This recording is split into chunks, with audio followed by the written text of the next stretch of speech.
इन चीजों को लिए तुमको फॉलो करना है WWH फॉर्मेट। अगर तुमको किसी भी बड़ी चीज में कामयाबी हासिल करनी है ना, तो सबसे पहले उस रास्ते को छोटी छोटी टुकड़ों में डिवाइड करो। तो वो चीज तुम लोग अपने उस छोड़ी हुई 2 से 3 पेजेस में डाल सकते हो। ठीक है, so hello everyone, this is Tuhina De, a final year MBBS student in a government medical college in West Bengal. NEET के प्रिपरेशन के दौरान सबसे महत्वपूर्ण जो चीज होती है वो है नोट्स बनाना, जिस चीज को हम लोग एंड में जाके 22 बार 23 बार रिवीजन करके एग्जाम देने जाते हैं। और बहुत सारे बच्चों को यही नहीं बताते कि नोट्स को बनाते कैसे हैं। तो बेसिकली मैं इस वीडियो के अंदर सारी की सारी मिस्टेक्स मैं बताने वाली हूँ। शायद तुम लोग में से ऐसे बहुत लोग हो जो कि ये सब मिस्टेक्स कर रहे हो, तो वीडियो को एंड तक जरूर देखना। और मैं सारी की सारी स्ट्रैटेजी बताऊंगी, कैसे शॉर्ट नोट्स बनाना है, कैसे लॉन्ग नोट्स बनाना है, कैसे तुमको उन चीजों को रिवाइज करनी है। तो एंड तक जरूर बने रहना। और चैनल पे अगर नए हो तो सब्सक्राइब जरूर कर लेना, ताकि ऐसी टिप्स एंड स्ट्रैटेजी तुम लोग मिस ना कर दो। ठीक है, तो शुरू करते हैं। तो शुरू करने से पहले एक बात जरूर बोलूंगी, अगर तुमको किसी भी बड़ी चीज में कामयाबी हासिल करनी है ना, तो सबसे पहले उस रास्ते को छोटी छोटी टुकड़ों में डिवाइड करो और उसमें परफेक्शन लाने की कोशिश करो। देखना आगे का रास्ता अपने आप खुल जा रहा है। ठीक है, ये बात जरूर याद रखना। तो बेसिकली ये जो नोट मेकिंग है ना, ये अपने आप में एक कला है। इसके लिए भी एक प्रॉपर स्ट्रैटेजी की जरूरत पड़ती है, जो कि मैं तुम लोगों को सिखाऊंगी अपने एक्सपीरियंस के बेसिस पे, क्योंकि मैंने भी बहुत सारी गलतियां करी है और वो गलतियां तुम लोग ना करो, यही मेरी उद्देश्य है। ठीक है, अच्छा। तो बेसिकली वीडियो के अंदर क्या क्या तुम लोग को मिलने वाला है, शॉर्ट नोट्स कैसे बनाते हैं, लेक्चर नोट्स कैसे लेते हैं, फॉर्मूला शीट्स कैसे बनाते हैं, एंड रिवीजन भी तो करना है ना उन चीजों को। तो रिवीजन के लिए मैं अपनी स्ट्रैटेजी शेयर करूंगी, जो कि मैं खुद फॉलो करती थी। तो एंड तक जरूर बने रहना, नहीं तो तुम्हारा ही नुकसान है। तो और एक चीज बोलूंगी, कौन से मिस्टेक्स तुम लोगों को अवॉइड करनी चाहिए नोट्स बनाते वक्त। ठीक है, तो सबसे पहले देख लेते हैं कितने टाइप्स के नोट्स होते हैं। एक तो हो गया तुम्हारा long notes and short notes. Short note भी बहुत तरीके की होती है, जैसे कि फ्लैश कार्ड्स, माइंड मैप हो गया, formula sheets and flow chart. ठीक है, तो सबसे पहले आ जाते हैं कौन सी मिस्टेक्स तुम लोगों को नोट्स बनाते वक्त नहीं करनी है। बहुत सारे बच्चे बहुत सारे कलर्स लेके बैठ जाते हैं, लाल हरा पीला, एकदम नोट्स बनाते वक्त तुम लोग को अपना एस्थेटिक सेंस नहीं दिखाना है। सिर्फ और सिर्फ तुम्हारे पास अगर एक ब्लैक, ब्लू, रेड एंड एक हाइलाइटर होगी, that is more than enough to make a proper note. और एक चीज मैं बोलूंगी, नोट्स को जितना हो सके नीट एंड क्लीन रखना है।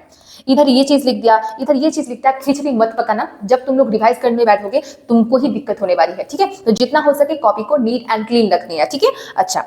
दूसरी गलती, बहुत सारे बच्चे, मैं जहाँ पे पहले ऑफलाइन कोचिंग में पढ़ाती थी, बहुत सारे बच्चे लेक्चर्स देखने वक्त पहले रफ बनाते थे, उसके बाद जाके बोलते थे मैम हम लोग घर जाके फेयर कर लेंगे। इसमें कितना ज्यादा टाइम बर्बाद होता है। हमारे पास सिर्फ और सिर्फ कुछ ही महीने हैं। अगर तुम लोग नीट 2027 में भी देने वाले हो तो टाइम तुम्हारे पास लिमिटेड है बच्चे। तो तुमको अपना टाइम बहुत ध्यान से यूटिलाइज करना है, स्मार्टली यूटिलाइज करो। इधर उधर की फालतू चीजों में टाइम बर्बाद मत करो। ठीक है, चाहे तुम लोग ऑफलाइन कोचिंग ले रहे हो या ऑनलाइन कोचिंग ले रहे हो, जहां से भी तुम लोग पढ़ रहे हो, लेक्चर्स देखने वक्त ही तुम लोग टीचर जो बता रहे हैं, जो भी उनके मुंह से निकल रही है, वही का वही अपने कॉपी में नोट डाउन करनी है। ठीक है, अच्छा। नोट करने का मतलब ये नहीं बोला मैंने कि जो टीचर बता रहे बिना समझे नोट करे जाओ, तो वही उसी के बारे में है मेरी थर्ड पॉइंट। ठीक है, तो बेसिकली किसी चीज में दिक्कत हो रही है, अटक जा रहे हो, तो उसको वीडियो को वही का वही पॉज करो। अगर टीचर के पास पढ़ रहे हो तो टीचर को बोलो सर मुझे दोबारा रिपीट कर दीजिए, मुझे समझ में नहीं आई।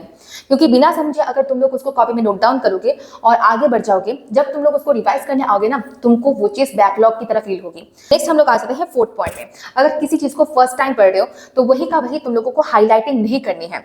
जब हम लोग रिवाइज करते हैं, हम लोग यही कोशिश करते हैं कि नैरो डाउन करते जाए। जो चीज सिर्फ याद नहीं रह रहा है उन चीजों को हाईलाइट करना है, क्योंकि बाद में तो जाके तुम लोगों को शॉर्ट नोट भी तो बनाना पड़ेगा ना। तो जो चीजें भूल रहे हो उन चीजों को हाईलाइट करके अपने शॉर्ट नोट में लानी है। तो सबसे पहले जब तुम लोग फर्स्ट रीडिंग कर रहे हो तो सारी की सारी लाइंस हाईलाइट करने मत बैठ जाना। ठीक है, एक पेंसिल लेके बैठो, जो चीज इंपॉर्टेंट फील हो रही है, चाहे कोई फैक्ट हो सकता है या इंपॉर्टेंट ट्रेंड हो सकती है, उसको सिर्फ एक पेंसिल से अंडरलाइन करो। ठीक है, अच्छा।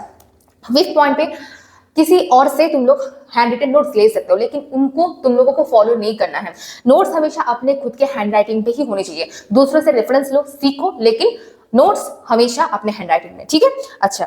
नेक्स्ट, हर एक चैप्टर खत्म होने के बाद उसके बाद एटलीस्ट 2 से 3 पेज छोड़ दो, क्योंकि अगर पीवाईक्यू से या मॉक टेस्ट देने के बाद किसी चीज तुम लोगों को इंपॉर्टेंट लगी या कोई नई चीज के बारे में तुम लोगों को पता लगी, तो वो चीज तुम लोग अपने उस छोड़ी हुई 2 से 3 पेजेस में डाल सकते हो। ठीक है, तो ये गलती मत करना कि एकदम चैप्टर्स के बाद दूसरा चैप्टर शुरू कर दे, उसके अंदर थोड़ी सी गैप होनी चाहिए। ठीक है, तो नेक्स्ट हम लोग डिस्कस कर लेते हैं लॉन्ग नोट्स कैसे बनाते हैं। इसको मैं सब्जेक्ट्स वाइज बताती जा रही हूँ। बायो के लिए ज्यादा कुछ कॉम्प्लेक्स नहीं है, सिर्फ और सिर्फ तुम्हारे पास जो बायो का बुक है उसको एज अ नोटबुक यूज करना है। साइड में जो खाली स्पेस मिलती है ना, उसमें टीचर जो भी तुमको एक्स्ट्रा पॉइंट बता रहे हैं, चाहे वो पीवाईक्यू वाला पॉइंट हो सकता है या एनसीईआरटी का बाहर का पॉइंट हो सकता है, उसको वही का वही नोट करो। अलग से कॉपी बनाने की कोई जरूरत नहीं। ठीक है, अच्छा। नेक्स्ट अगर वो जगह खत्म हो जाए तो स्टिकी नोट्स यूज कर लो, बाजार में तो मिलता ही है। और एक चीज बता रही हूँ, अगर कोई लाइन पढ़ते वक्त तुमको बिकॉज या एज वर्ड दिख जाए तो उसको वही का वही असर्शन रीजन करके मार्क कर दो, क्योंकि बहुत सारे बच्चों को इस साल पिछले साल ये असर्शन रीजनिंग वाला क्वेश्चन से बहुत ज्यादा दिक्कत हुई थी। तो बेसिकली बच्चों को पढ़ते वक्त लगता है कि ये तो एनसीईआरटी का बाहर का क्वेश्चन है। नहीं बेटा नहीं, तुमने एनसीईआरटी सही से नहीं पढ़ी, इसी वजह से तुमको ये चीज फील हो रहा है। ठीक है। अच्छा, नेक्स्ट केमिस्ट्री के लिए सिर्फ और सिर्फ physical chemistry and organic chemistry के लिए तुमको नोट्स प्रिपेयर करना है। इनऑर्गेनिक केमिस्ट्री के लिए अलग से कोई कॉपी की कोई जरूरत नहीं। क्यों बता रही, क्योंकि inorganic chemistry is just like your bio. Bio में जैसे तुम लोग अपना नोटबुक से हर एक लाइन को तुमको बारीकी से पढ़ना है, similarly for the inorganic chemistry उसके लिए भी तुमको अपनी एनसीईआरटी एकदम बारीकी से पढ़नी है, हर एक वर्ड पढ़नी है। ठीक है। अच्छा, फिजिक्स के लिए तुमको ज्यादा कुछ करने की कोई जरूरत नहीं। फिजिक्स के लिए जैसे तुम लोग नॉर्मल नोट्स बनाते हो वही करना है, लेकिन जहां पे तुम लोगों को कहीं पे फॉर्मूलाज दिख रही है तो वही का वही उसको बॉक्स बना दो, और जितना बार उसको रिवाइज करोगे उसको ऐसे टिक मार्क करते जाओ, इससे तुमको खुद को कॉन्फिडेंस मिलेगी। ठीक है। नेक्स्ट हम लोग आ जाते हैं शॉर्ट नोट में। अब शॉर्ट नोट बनाने का परमिशन मैं तुमको तभी दूंगी जब तुम लोग मुझे ये दो कंडीशन फिलअप करके दोगे। नहीं तो सबसे पहले जो तुम लोगों ने लेक्चर्स नोट बना के रखी थी उसको पहले अच्छे से अपने मुट्ठी में करो, नहीं तो शॉर्ट नोट बनाने का कोई फायदा नहीं है। तो क्या है वो दो कंडीशन, अगर कोई चैप्टर तुमने एटलीस्ट 2 बार पढ़ चुकी है और उस चैप्टर का लास्ट 10 से 15 साल का क्वेश्चन पीवाईक्यू तुम्हारा कंप्लीट है, then you can make your short notes. अब ये शॉर्ट नोट बनाते कैसे हैं? शॉर्ट नोट बेसिकली क्या होता है, एक चैप्टर को 2 से 3 पन्ने के अंदर को डालनी है। तो बेसिकली पूरे के पूरे चैप्टर को उसी के अंदर डालने के लिए हम लोग क्या करेंगे, इतना सारा कहाँ पे लिखे, तो हम लोग स्प्लिट पेज मेथड यूज करते हैं। एक पेज को 2 से 3 कॉलम में डिवाइड करके जो पॉइंट्स तुम सिर्फ और सिर्फ भूल रहे हो उसी पॉइंट्स को और हाईलाइटेड पॉइंट्स को पीवाईक्यू मस्ट रिपीटेड टॉपिक्स को तुम लोग अपने शॉर्ट नोट पे डालोगे। पूरी की पूरी लाइन, पूरी की पूरी किताब तुमको अपने शॉर्ट नोट पे नहीं बनानी है। ठीक है। अच्छा, और फिजिक्स के लिए तो बहुत सिंपल है, सिर्फ और सिर्फ जो फॉर्मूलाज है उसको अपने शॉर्ट नोट पे डालो और तुम्हारा फॉर्मूला शीट रेडी हो गया। ठीक है। अच्छा, और एक चीज बता रही हूँ, अब बहुत बच्चों का क्या होता है बायो में, सपोज एक एग्जांपल ले लेते हैं फोटोसिंथेसिस, इसका पूरा का पूरा प्रोसीजर अच्छे से याद नहीं रहता है, तो इसका एक बेसिक टेक्निक बताती हूँ। इन चीजों को लिए तुमको फॉलो करना है WWH फॉर्मेट। इस पैराग्राफ को एक WWH फॉर्मेट में डाल दो, देखो वो चीज 1 मिनट के अंदर तुम्हारा याद हो जा रहा है। तो क्या है वो चीज, basically what, why and how, क्या है, क्यों है और कैसे हो रहा है। ठीक है। अच्छा, नेक्स्ट हम लोग लेंगे फ्लैश कार्ड्स। अब बहुत बच्चे क्या कहते हैं, इधर उधर से फ्लैश कार्ड खरीदने लगते हैं। क्यों बाबा, तुम लोग खुद बना सकते हो, मैं खुद बनाती थी। अगर कोई पॉइंट तुम लोग भूल रहे हो, एक छोटा सा टुकड़ा लो कागज का, उसमें वो पॉइंट लिख डालो और एक बॉक्स बना दो, उस बॉक्स डिब्बे के अंदर वो पॉइंट्स जमा करते जाओ। जब तुम लोग वॉशरूम जा रहे हो या ब्रश कर रहे हो, थोड़ा सा वो चिट्ठा देख के याद कर लो, हो जाएगा तुम्हारा। जितना बार देखोगे वो अपने आप तुम्हारे जहन में आ जाएगी। ठीक है। तो यही होती है फ्लैश कार्ड्स, इसमें रॉकेट साइंस कुछ नहीं है। तो नेक्स्ट हम लोग आ जाते हैं रिवीजन टेक्निक में, और इसके लिए मैं अपनी स्ट्रेटेजी तुम लोगों से शेयर करने वाली हूँ जो कि मैंने खुद फॉलो करती थी। तो बेसिकली एक चैप्टर अच्छे से कंप्लीट हुआ नहीं, ये कैसे एसेस करें। असेसमेंट के लिए बेसिकली एक चैप्टर के लिए हम लोग कुछ पॉइंट्स के अंदर उसको फॉलो अप करेंगे। तो इसके लिए तुमको एक लंबा सा A4 पेज लेना है, उसको हॉरिजॉन्टल करके ऐसा कुछ कॉलम से डिवाइड करना है। तो सबसे पहले कॉलम में लिखेंगे चैप्टर का नेम, नेक्स्ट उसका लेक्चर एंड नोट्स कंप्लीट हुआ नहीं, बस हम लोग टिक मार्क लगाते जाएंगे जैसे जैसे हम लोगों का कंप्लीट होता जाएगा। इससे तुमको खुद को कॉन्फिडेंस मिलेगी। ठीक है। नेक्स्ट उसका एनसीईआरटी का थ्योरी, चैप्टर का solve examples, exercise, diagrams, introduction and summary हुआ या नहीं। बहुत इंपॉर्टेंट इंट्रोडक्शन एंड समरी। इस साल का क्वेश्चन देखकर तो समझ ही गए होंगे कि इंट्रोडक्शन कितना ज्यादा इंपॉर्टेंट है, और साथ में समरी, और जो भी तुम्हारा साइंटिस्ट का वो जो पैराग्राफ रहता है ना, साइंटिस्ट का पैराग्राफ भी तुमको पढ़ के जाना है। ठीक है, specially for bio. And last 10 to 15 years का पीवाईक्यू हुआ या नहीं।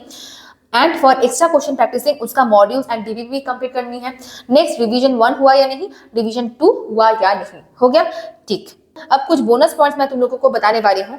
शॉर्ट नोट्स को कितना बार रिवाइज करना है, जितना बार तुम लोग मॉक टेस्ट देने जा रहे हो, हर एक मॉक टेस्ट के पहले तुमको शॉर्ट नोट रिवाइज करके जाना है। लॉन्ग नोट्स कैसे रिवाइज करें, वीक में एटलीस्ट एक बार लॉन्ग नोट्स को रिवाइज करो। ठीक है। और एक चीज बता रही हूँ, जब तुम लोग लेक्चर्स देख के आ रहे हो, चाहे ऑफलाइन हो या ऑनलाइन हो, एक बार उसी दिन उसको रिवाइज करो, क्योंकि टीचर के पास से सुनने के बाद वो एक बार शॉर्ट टर्म मेमोरी में आ जाते हैं, और अगर तुम लोग उसी दिन अगर उसको रिवाइज कर लोगे ना, वो तुम्हारी लॉन्ग टर्म मेमोरी बन जाएगी। ये चीज मैं अपने एक्सपीरियंस से बता रही हूँ, क्योंकि मैं खुद करती थी। एक बार मतलब ट्यूशन में पढ़ने के बाद जो भी मुझे फ्री टाइम मिलता था ना, उसी टाइम के अंदर मैं जो भी पढ़ाते जाते थे सर, उसको एक बार देख लेती थी, तो इससे मुझे बहुत अच्छे से चीजें याद रहती थी। एंड ये मेक श्योर कर लेना तुम लोग मेरे टेलीग्राम चैनल पे ज्वाइन हो या नहीं, क्योंकि सारी की सारी चीजें जो मैं अपने वीडियोस के अंदर बताती हूँ सब कुछ मैं अपने टेलीग्राम चैनल पे डालती रहती हूँ। And mind maps, notes, books, resources जो भी तुमको जरूरत पड़ती है सारी की सारी चीजें तुमको अपने टेलीग्राम चैनल पे मिल जाएगी। ठीक है, लिंक तुमको डिस्क्रिप्शन बॉक्स में मिल जाएगी या तो तुम लोग बायो से भी जा सकते हो, बायो में भी मेरा लिंक डला हुआ है। ठीक है, नाम है 10 डॉक ऑफिशियल। ठीक है, अच्छा और एक चीज, अब से वीकली तुम्हारा क्विज भी होगा जो कि टोटली एनसीईआरटी बेस्ड है, तुम लोग पार्टिसिपेट भी कर सकते हो, तुम्हारा ही प्रैक्टिस होगा। ठीक है, तो थैंक यू सो मच मेरे पुराने पापियों। अगर वीडियो से तुम लोगों को कुछ भी सीखने को मिली तो लाइक जरूर करना, और तब तक के लिए न भटको पार्थ, न भटको, केवल कर्म करो।